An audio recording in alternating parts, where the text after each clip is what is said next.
Hello friends, win BPSC YouTube channel पर मैं शशांक आप सभी का स्वागत करता हूं।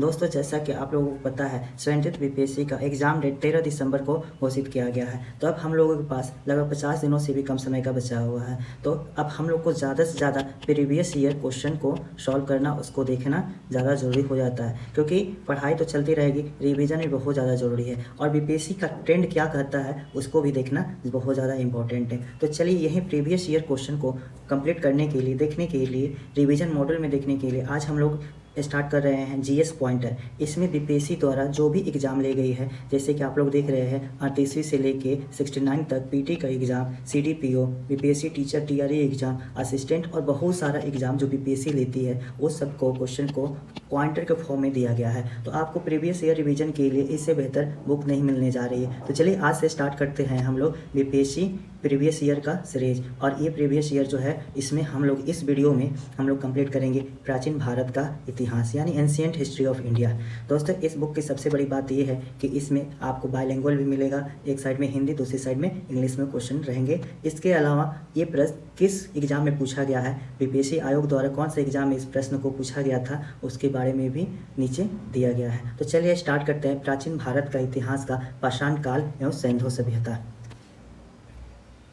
यहाँ पहला पॉइंट है, प्रथम मानव जीवाश्म भारत के इस नदी घाटी से प्राप्त हुआ था। इसका सही उत्तर हो जाएगा नर्मदा घाटी।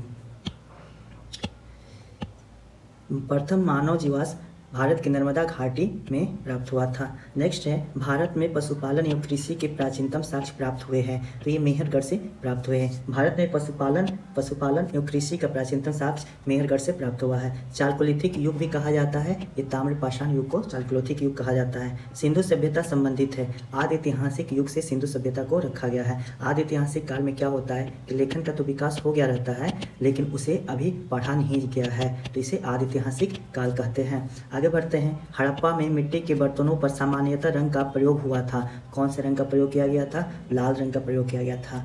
आगे, इस हड़प्पन नगर में जूते हुए खेत के निशान मिले हैं। तो कालीबंगा जो राजस्थान में है, वहाँ पे जूते हुए खेत के निशान मिले हैं। नेक्स्ट है, लोथल, कालीबंगा, डाबरकोट और राखीगढ़ी में से यह हड़प्पा कालीन स्थल गुजरात में है। इसका सही उत्तर हो जाएगा लोथल। दोस्तों, लोथल जो है वो गुजरात में है। इसके अलावा कालीबंगा राजस्थान में और राखीगढ़ी हरियाणा में स्थित है।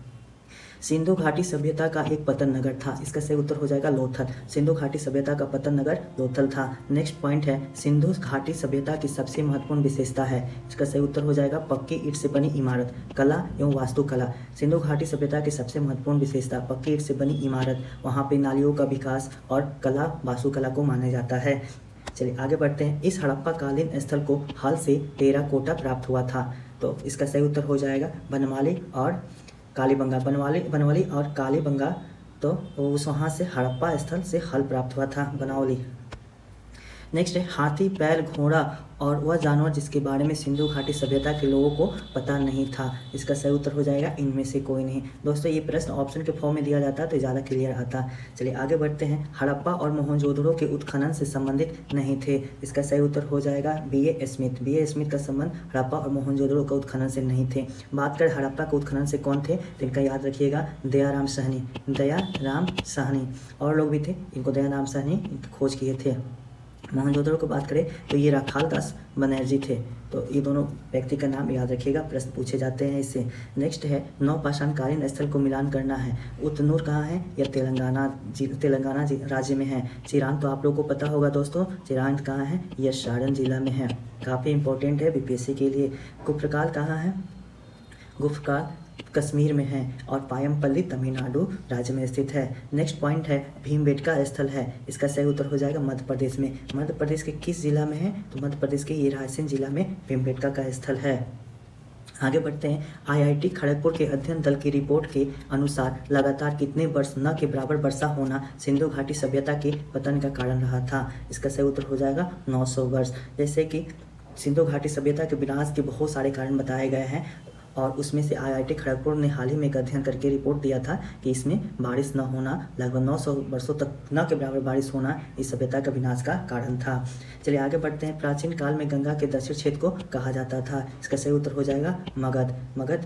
गंगा के दक्षिण क्षेत्र को कहा जाता था।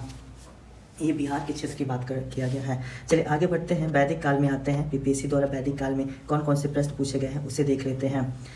पहला पॉइंट है, ऋग्वेद संहिता का 9वां मंडल पूर्णतः समर्पित है। तो किसे समर्पित है? सोम और इस पेय पे नामकृत देवता को 9वां मंडल समर्पित है। भूगज कोई महत्वपूर्ण है क्योंकि यहाँ से प्राप्त अभिलेखों में वैदिक देवताओं का नामोल्लेख प्राप्त होता है। प्रसिद्ध 10 राजाओं का युद्ध इस नदी के तट पर लड़ा गया था। इसका सही उत्तर हो जाएगा पारुशनी नदी। पारुशनी नदी के तट पे 10 राजाओं का युद्ध लड़ा गया था। बात करें पारुशनी नदी को किस नदी के नाम से जाना जाता है आज, तो इसका सही हो जाएगा रावी नदी को पारुशनी कहा जाता है। चलिए, गायत्री मंत्र किस पुस्तक में मिलता है? इसका सही उत्तर हो जाएगा ऋग्वेद में। इस काल में अछूत की अवधारणा स्पष्ट रूप से उदित हुई थी। धर्मशास्त्र के समय अछूत की अवधारणा स्पष्ट रूप से उदित हो गई थी। भारतीय उपमहाद्वीप में लोहे का प्रयोग शुरू हुआ था। लगभग 3000 वर्ष पहले लोहे का प्रयोग शुरू हो गया था। सत्यमेव जयते लिया गया है। मुंडकोपनिषद से सत्यमेव जयते लिया गया है। आगे बढ़ते हैं, बौद्ध धर्म में आ जाते हैं। बौद्ध धर्म बीपीएससी के लिए काफ़ी इंपॉर्टेंट है क्योंकि ये बिहार से रिलेटेड धर्म है। तो बीपीएससी बिहार स्पेशल में भी इसको पूछता है और नेशनल जो राष्ट्रीय इतिहास है उसके में भी पूछता है। चलिए आगे बढ़ते हैं। महात्मा बुद्ध का महापरिनिर्वाण हुआ था, कुशीनगर में हुआ था। कुशीनगर कौन से राज्य में पड़ता है? तो यह यूपी में पड़ता है। बोध गया में ज्ञान प्राप्ति हुई थी। गौतम बुद्ध को बोध गया में ज्ञान की प्राप्ति हुई थी। चलिए आगे बढ़ते हैं। महात्मा बुद्ध ने अपना पहला धर्मचक्र परिवर्तन इस स्थान पर दिया था। सारनाथ में महात्मा बुद्ध अपना पहला धर्मचक्र परिवर्तन दिया था। चलिए, गौतम बुद्ध अपना प्रथम उपदेश दिए थे, सारनाथ में दिए थे। प्रथम बौद्ध संगति के अध्यक्ष महाकश्यप। प्रथम बौद्ध सभा का आयोजन हुआ था राजगिरी में। कब हुआ था दोस्तों? तो 483 ईसा पूर्व में हुआ था। भगवान बुद्ध के परिनिर्वाण के बाद से पहले जो बौद्ध संगति का आयोजन हुआ था, सेम प्रश्न है दोस्तों। देखिए, राजगिरी में हुआ था। कनिष्क के शासनकाल में बौद्ध सभा आयोजित की गई थी, कश्मीर में की गई थी। ये कौन सी बौद्ध सभा की बात किया जा रहा है? तो ये 4th बौद्ध सभा की बात किया जा रहा है। चतुर्थ बौद्ध संगति कश्मीर में आयोजित की गई थी, कनिष्क के समय। तृतीय बौद्ध सभा किस स्थान पर बुलाई गई थी? पाटलिपुत्र। दोस्तों, ये 4-5 क्वेश्चन जो आप देख रहे हैं बौद्ध संगति से है। ये बौद्ध संगति से प्रश्न पूछे जाते हैं, तो आप लोग बौद्ध संगति के 4 बौद्ध संगति है उसको अच्छे से देख लेंगे। मतलब कि उसमें कौन अध्यक्ष है, किसके शासनकाल में हुआ था, वर्ष क्या था इत्यादि, इससे जोड़ देख लेंगे। आगे बढ़ते हैं। भारतीय कला में स्तूप, चैत्य और विहार का निर्माण संबंधित है। तो ये बौद्ध धर्म से संबंधित है। भारतीय कला में स्तूप, चैत्य और विहार बौद्ध धर्म से संबंधित है। बुद्ध के जीवन की 4 महत्वपूर्ण घटनाओं में से उसको संबंध 4 स्थान का उल्लेख दिया गया है। ये मिलान करके आंसर बता दिया गया है आपको। बुद्ध का जन्म लुम्बिनी में, बुद्ध को ज्ञान की प्राप्ति बोध गया में, बुद्ध प्रथम प्रवचन दिए थे सारनाथ में जिसे धर्मचक्र परिवर्तन भी कहा गया है, और उनका निधन कुशीनगर यूपी में हुआ था। चलिए, बुद्ध का जन्म हुआ था ये लुम्बिनी में हुआ था। बोध गया में महाबोधि मंदिर बनाया गया था जहाँ गौतम बुद्ध को ज्ञान की प्राप्त हुआ था। बोध गया में बोधि वृक्ष अपने वंश की इस पीढ़ी का वृक्ष है। तो बोध गया में बोधि वृक्ष अपने वंश की पांचवी पीढ़ी की वृक्ष है। त्रिपिटक इस धर्म से संबंधित है। त्रिपिटक आपको बौद्ध धर्म से संबंधित है। जैसे त्रिपिटक और त्रिरत्न में आप कंफ्यूज नहीं होना है। त्रिपिटक जो होगा वो बौद्ध धर्म से होगा, वहीं त्रिरत्न होगा वो जैन धर्म से संबंधित होगा, इसे ध्यान रखेंगे। विश्व में सबसे ऊंचा कहा जाने वाला विश्व शांति स्तूप बिहार में है। तो बिहार में कहाँ है? ये राजगीर में स्थित है। गौतम बुद्ध को एक देवता का स्थान किस राजा के युग में प्राप्त हुआ था? ये कनिष्क के काल में हुआ था। नालंदा महाविद्यालय के स्थापन का युग है। नालंदा विश्वविद्यालय जो है उसके स्थापना का युग है गुप्त काल। कुमार गुप्त इसके संस्थापक थे। नालंदा विश्वविद्यालय के संस्थापक कुमार गुप्त थे। नालंदा विश्वविद्यालय विश्व प्रसिद्ध था बौद्ध धर्म और दर्शन के लिए। विक्रमशिला विश्वविद्यालय किनके द्वारा स्थापित किया गया था? यह धर्मपाल के द्वारा स्थापित किया गया था। बिहार में विक्रमशिला विश्वविद्यालय के संबंध में निम्नलिखित कथन असत्य है। चलिए, क्या असत्य है इसको देख लेते हैं। यह बिहार के वर्तमान बांका जिला में स्थित है। दोस्तों, बांका जिला में नहीं है, यह भागलपुर जिला में है। इसकी स्थापना पाल वंश के राजा गोपाल प्रथम ने की थी। गोपाल प्रथम ने नहीं की थी, बल्कि इसकी स्थापना धर्मपाल ने किया था। चलिए, कथन और कारण का प्रश्न है। पहला कथन है 12वीं शताब्दी के अंत तक नालंदा महाविहार का पतन हो गया था। यह कथन सही है। महाविहार को राजकीय प्रशय मिलना बंद हो गया था। ये कारण भी सही है। महाविहार जो 12वीं शताब्दी में भारत में मुस्लिम आक्रमणकारी आए थे और उसने नालंदा विश्वविद्यालय को प्रश्रय देना बंद कर दिया, साथ साथ उसको ध्वस्त भी करने का प्रयास किया। इसके कारण से नालंदा महाविहार का पतन हो गया। इस प्रकार इसका उत्तर दोनों ए और कथन और कारण दोनों सही है। कारण जो है कथन की सही व्याख्या करता है। आगे बढ़ते हैं दोस्तों। नौ नालंदा महाविहार किसके लिए विख्यात है? इसका सही उत्तर हो जाएगा पाली अनुसंधान के लिए। पाली एक प्रकार की भाषा है, उसके अनुसंधान के लिए नौ नालंदा महाविहार प्रसिद्ध है। बोधिसत्व पदपाणी की पेंटिंग स्थित है, अजंता में स्थित है। वह बात जो बौद्ध धर्म तथा जैन धर्म में समान नहीं है। तो आत्मदमन की बात जो कहा गया है बौद्ध धर्म और जैन धर्म में समान नहीं है। जहाँ बौद्ध धर्म आत्मदमन को मानता है वहीं जैन धर्म आत्मदमन को नहीं मानता है। चलिए जैन धर्म के बारे में देख लेते हैं। महावीर स्वामी का जन्म हुआ था, एक कुंडग्राम वैशाली में हुआ था। चलिए जैन धर्म के प्रवर्तक महावीर जी का मोक्ष स्थान है पावापुरी में स्थित है। महावीर जैन की मृत्यु इस नगर में हुई थी, तो ये पावापुरी में हुई थी। नेक्स्ट पॉइंट है वह स्थान जहाँ महावीर ने पूर्व आध्यात्मिक ज्ञान यानी कैवल्य ज्ञान के प्राप्त किया था, ये जाम्बिक ग्राम में प्राप्त किए थे। त्रिरत्न या तीन रत्न जैसे सटीक ज्ञान, सच्ची आस्था और सटीक क्रिया संबंधित है, तो ये जैन धर्म से संबंधित है। त्रिरत्न जैन धर्म से संबंधित है। ये प्रश्न 66 बीपीएससी में पूछा गया है दोस्तों। नेक्स्ट है 12 अंक, 12 उपांग, 14 पूर्व और 14 उपपूर्व में सबसे पूर्वकालिक जैन ग्रंथ कहलाता है। 14 पूर्व को सबसे पूर्वकालिक जैन धर्म कहा जाता है। नेक्स्ट है भगवान महावीर का प्रथम शिष्य थे जामिल थे। महावीर के प्रथम शिष्य जामिल थे। आगे बढ़ते हैं दोस्तों। आजीवक संप्रदाय के संस्थापक किसे माना जाता है? तो मक्खली घोषाल को आजीवक संप्रदाय के संस्थापक माना जाता है। बराबर की गुफाओं का उपयोग किसने आश्रय गृह के रूप में किया? आजीवकों ने किया था। भागवत संप्रदाय के विकास में किनका दिन अत्यधिक था? गुप्त राजाओं का योगदान सबसे अधिक है। गुप्त राजाओं जो थे वो वैष्णव धर्म को ज़्यादा प्रोत्साहित किए और इसी कारण से भागवत संप्रदाय का विकास गुप्त काल में सबसे ज़्यादा हुआ था। आगे चलते हैं दोस्तों। 6ठी सदी ईसा पूर्व राजनीतिक दशा के बारे में क्या क्या प्रश्न बीपीएससी पूछी है, इसे भी देख लेते हैं।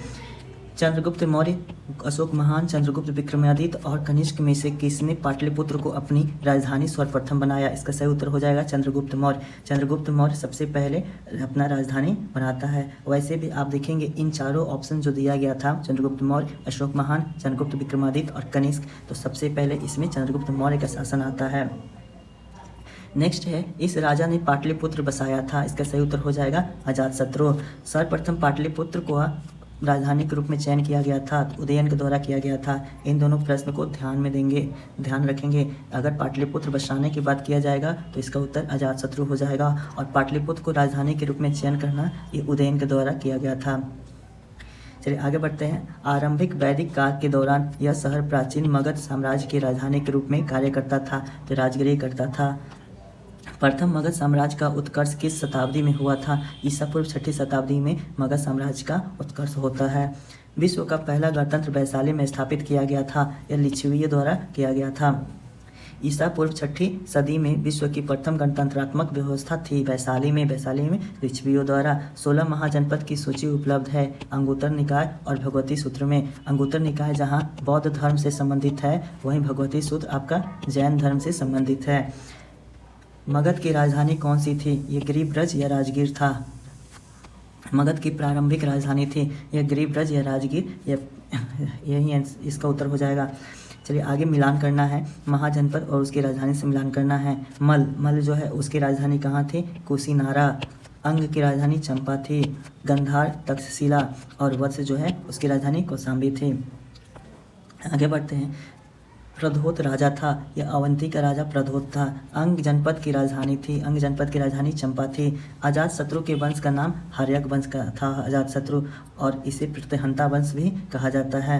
नंद वंश के पश्चात मगध पर किस राजवंश ने शासन किया? इसका सही उत्तर हो जाएगा मौर्य वंश किया था। नंद वंश के बाद मौर्य वंश, मौर्य के बाद से नंद के बाद मौर्य, मौर्य के बाद से शुंग, शुंग के बाद से कौन, ऐसे ही चला था। चलिए मगध शासक बिंबिसार का चिकित्सक था, सही उत्तर हो जाएगा जीवक। मगध का राजा जो सिकंदर महान के समकालीन था, घनानंद सिकंदर महान के समकालीन था। मौर्यों के अंतर्गत भौतिक संस्कृति के प्रसार में सहायता करते थे। व्यापारी, बौद्ध साधु और प्रशासक, ये तीनों मौर्यों के अंतर्गत भौतिक संस्कृति के प्रसार में सहायता करते थे। अब मौर्य साम्राज्य में बीपीएससी द्वारा कौन कौन से प्रश्न पूछे गए हैं इसे भी देख लेते हैं। भारत में पहले साम्राज्य की स्थापना किस शासक के द्वारा किया गया था? सही उत्तर हो जाएगा चंद्रगुप्त मौर्य। भारत में पहले साम्राज्य की स्थापना किसके द्वारा किया गया था? चंद्रगुप्त मौर्य के द्वारा किया गया था। मौर्य साम्राज्य किसके ग्रंथ में चंद्रगुप्त मौर्य का विशेष रूप से वर्णन हुआ है? विशाख दत्त के ग्रंथ में। सेंड्रोकोर्स को चंद्रगुप्त मौर्य की पहचान किसने की? विलियम जोन्स ने यही बताया था कि सेंड्रोकोर्स जो है शब्द यूज किया गया है और चंद्रगुप्त मौर्य के लिए ही किया गया है। कौटिल्य की पुस्तक अर्थशास्त्र किस विषय पर आधारित है? इसका सही उत्तर हो जाएगा उपयुक्त में से एक से अधिक। कौन कौन से विषय उसमें शामिल किया गया है? तो आर्थिक संबंध शामिल किया गया है, शासन कला का सिद्धांत एवं अभ्यास, विदेश नीति और धन संचय, ये सभी विषय कौटिल्य की पुस्तक अर्थशास्त्र में शामिल किया गया है। कौटिल्य की अर्थशास्त्र इस पहलू पर प्रकाश डाला गया है ये राजनीतिक नीतियाँ, इसमें विशेष रूप से राजनीतिक नीतियाँ के बारे में बात कही गई है। पाटलिपुत्र में स्थित चंद्रगुप्त का महल मुख्यतः बना था लकड़ी का बना था। पाटलिपुत्र में चंद्रगुप्त का महल लकड़ी का बना था, जिसका नाम राजप्रसाद था। मौर्य राजा जिसने दक्कन की विजय प्राप्त की थी वह चंद्रगुप्त था। अभिलेख जिससे यह प्रमाणित होता है कि चंद्रगुप्त का प्रभाव पश्चिम भारत में था वह रुद्रदामन का जूनागढ़ अभिलेख था। वह क्षेत्र जो अशोक के साम्राज्य में सम्मिलित नहीं था, श्रीलंका अशोक के साम्राज्य में सम्मिलित नहीं था। अशोक के शासन काल में बौद्ध सभा किस नगर में आयोजित की गई थी? इसका सही उत्तर हो जाएगा पाटलिपुत्र में की गई थी। ये कौन सी बौद्ध सभा की बात किया जा रहा है? तो थर्ड बौद्ध संगति की बात की जा रही है। अशोक के शिलालेख में प्रयुक्त भाषा है प्राकृत भाषा। अशोक के शिलालेखों में प्रयोग किया गया है। यह महाजनपद अब भारत का हिस्सा नहीं है, तो गंधार महाजनपद भारत का हिस्सा नहीं है। कहाँ पे गंधार? तो यह पाकिस्तान में है।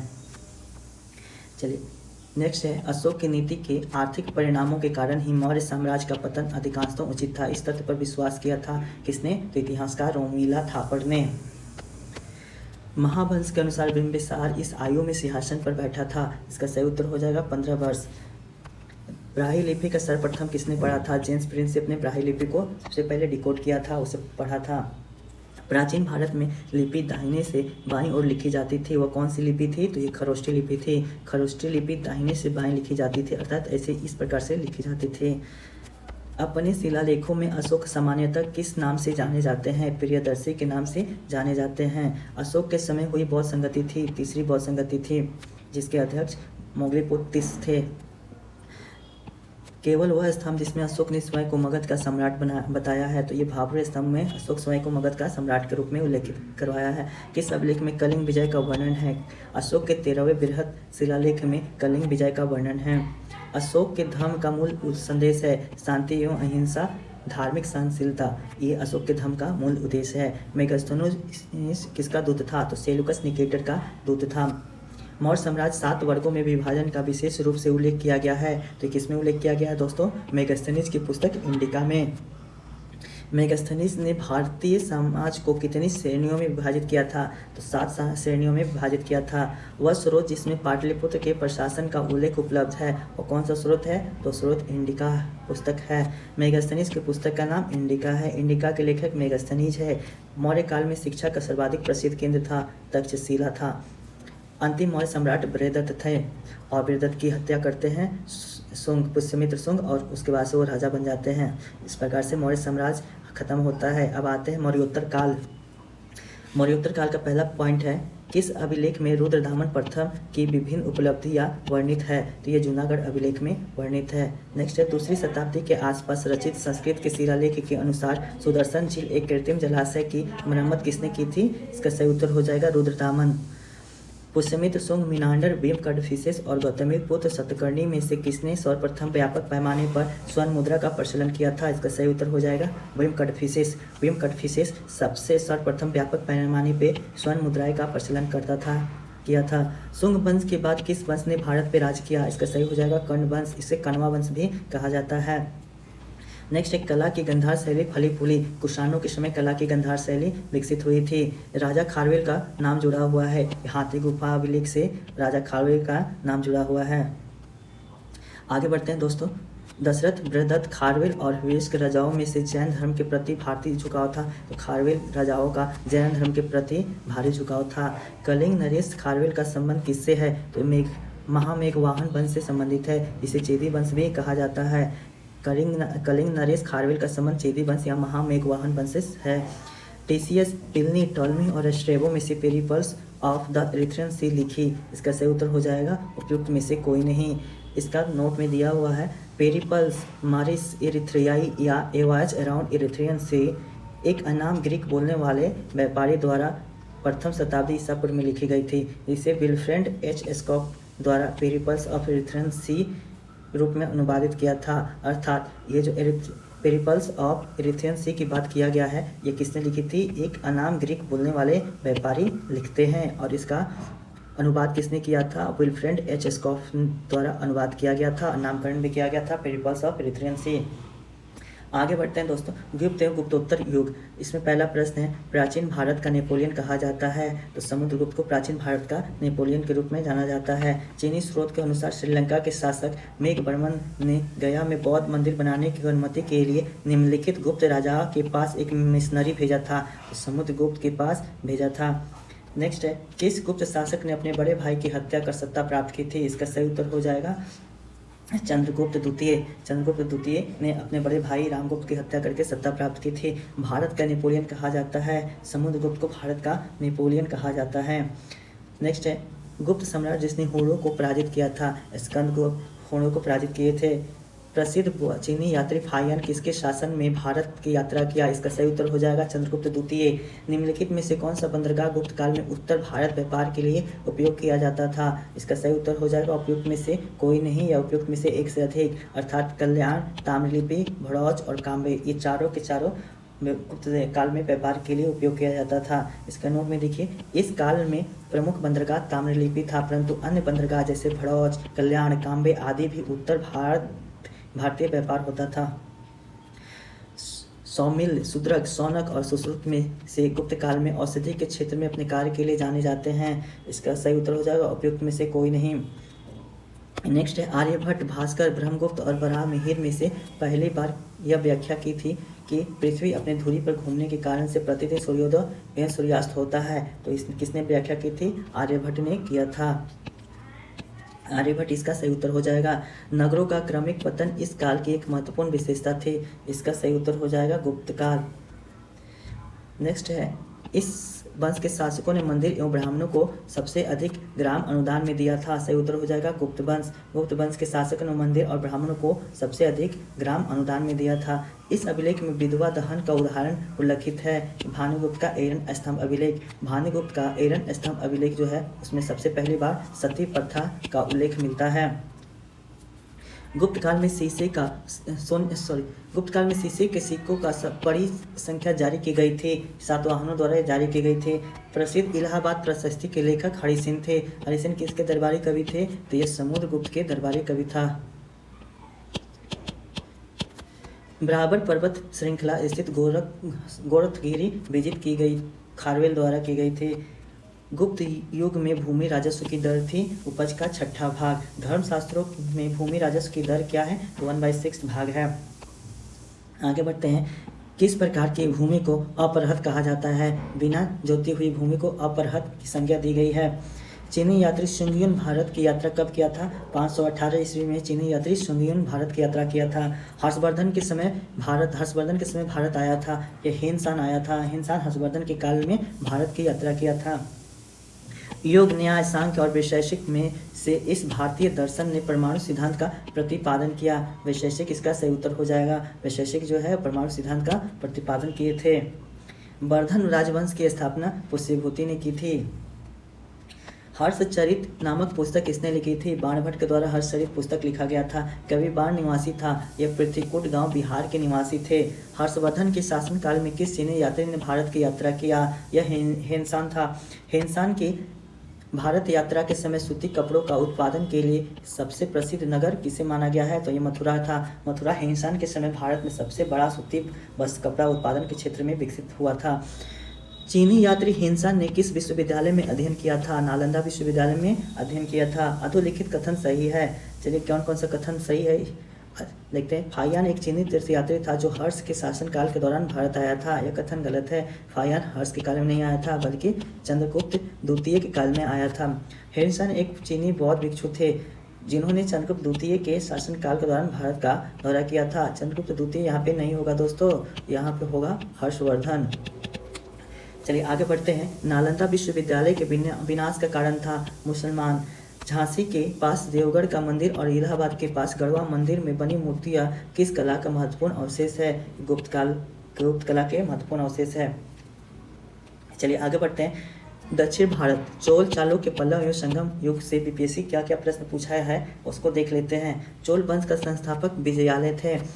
चोल काल प्रसिद्ध था ग्राम पंचायत के लिए। चोल काल प्रसिद्ध था विलेज असेंबली के लिए। वह मध्यकालीन भारतीय साम्राज्य व्यापक स्तर पर केवल स्थानीय स्वशासन के लिए प्रसिद्ध था। सही उत्तर हो जाएगा चोल काल। इस राजवंश का उल्लेख संगम साहित्य में नहीं हुआ है। तो कदम्ब राजवंश का उल्लेख संगम साहित्य में नहीं मिलता है। संगम में उरैयूर किसके लिए विख्यात था? कपास के व्यापार का महत्वपूर्ण केंद्र के रूप में उरैयूर विकसित हुआ था। उरैयूर का वर्तमान में त्रिची के नाम से भी जाना जाता है। रोमन साम्राज्य से व्यापारिक संबंध किसने स्थापित किए? चेर राजाओं ने रोमन साम्राज्य से व्यापारिक संबंध स्थापित किए थे। दक्षिण भारत के मंदिरों के आकर्षक द्वार को गोपुरम कहा जाता था। यह मंदिर कांचीपुरम में स्थित है। एकाम्बरेश्वरा मंदिर कांचीपुरम में स्थित है। तंजावुर में बृहदीश्वर मंदिर का निर्माण किसने कराया था? इसका सही उत्तर हो जाएगा राजराज प्रथम ने तंजावुर में बृहदीश्वर मंदिर का निर्माण कराया था। इसमें मिलान करना है दोस्तों। राष्ट्रकूट मलखे, पांडे मदुरई, चोल तंजावुर और होयसल का हलेबिट था। आगे बढ़ते हैं। प्राचीन साहित्य इतिहासकार के बारे में कौन कौन सा प्रश्न बीपीएससी द्वारा पूछा गया इसे देख लेते हैं। मुद्राक्षस के लेखक विशाखदत्त थे। कुमार संभवम महाकाव्य किस कवि ने लिखा था? तो कुमार संभवम कालिदास की कृति है। यह संस्कृत भाषा में लिखी गई है। कलहन की पुस्तक का नाम राजतरंगिणी था जो कि कश्मीर के राजवंश के बारे में व्याख्या करता है। राजनीति की प्रारंभिक पुस्तक नीति सार किसके द्वारा लिखी गई थी? कामंतक के द्वारा राजनीति की प्रारंभिक पुस्तक नीति सार लिखी गई थी। कालिदास ने कुमार संभवम में इस पौराणिक चरित्र की जन्म कहानी है। कार्तिकेय की जन्म कहानी कुमार संभवम में दिखाया गया है। किरातार्जुनीय पुस्तक किसने लिखी थी? भारवी द्वारा लिखा गया है। स्वप्नवासवदत्ता के लेखक भास है। अर्थशास्त्र पुस्तक का लेखक कौटिल्य है। उस स्रोत के नाम बताइए जो प्राचीन भारत में व्यापारिक मार्गों के बारे में मौन है। संगम साहित्य इसका सही उत्तर हो जाएगा। सही मिलान करना है। चरक चिकित्सा से संबंधित है। ब्रह्मगुप्त गणित से, वराहमिहिर ज्योतिष और विशाखदत्त का संबंध नाटककार के रूप में थे वो। चलिए अब आते हैं पूर्व मध्यकाल 800 से 1200 ईस्वी। ताम्रपत्र लिख दर्शाते हैं कि प्राचीन काल में बिहार के राजाओं का संपर्क था। तो ये जावा सुमात्रा से संपर्क था। स्वर्ण भूमि का वह राजा जिसने नालंदा में एक बौद्ध विहार की स्थापना की तथा उसके रख रखाव हेतु अपना दूत द्वारा देवपाल को 5 गांव दान में देने के लिए प्रार्थना की। ये बालदेव पुत्र थे। बालदेव पुत्र जो स्वर्ण भूमि यानी जावा सुमात्रा के राजा थे और नालंदा में उस समय पाल वंश के राजा थे। देवपाल उनसे 5 गाँव दान में देने की बात कही कि आप दान में दीजिए, हम वहाँ पे बौद्ध विहार बनाना चाहते हैं। इसका सही उत्तर हो जाएगा बालदेव पुत्र। नेक्स्ट है पृथ्वीराज रासो के लेखक चंद्रबधाई थे। उदंतपुरी शिक्षा केंद्र इस राज्य में अवस्थित था। तो ये बिहार में स्थित था। विक्रमशिला नामक प्राचीन विश्वविद्यालय की स्थापना बंगाल के किस शासक ने की थी? धर्मपाल द्वारा किया गया था। उस पाल शासक का नाम बताइए जिसने विक्रमशिला विश्वविद्यालय स्थापित किया था। सही उत्तर हो जाएगा धर्मपाल। कश्मीर में अकबर के नाम से प्रसिद्ध सुल्तान जैनुल आबिदीन था। कर्नाट वंश के संस्थापक नान्यदेव थे। कब किया था इन्होंने? 1097 के आसपास किया था। कर्नाट वंश का अंतिम शासक हरि सिंह देव थे। तो चलिए इस प्रकार से प्राचीन भारत का इतिहास खत्म होता है। अगला वीडियो में हम लोग मध्यकालीन भारतीय इतिहास पढ़ेंगे।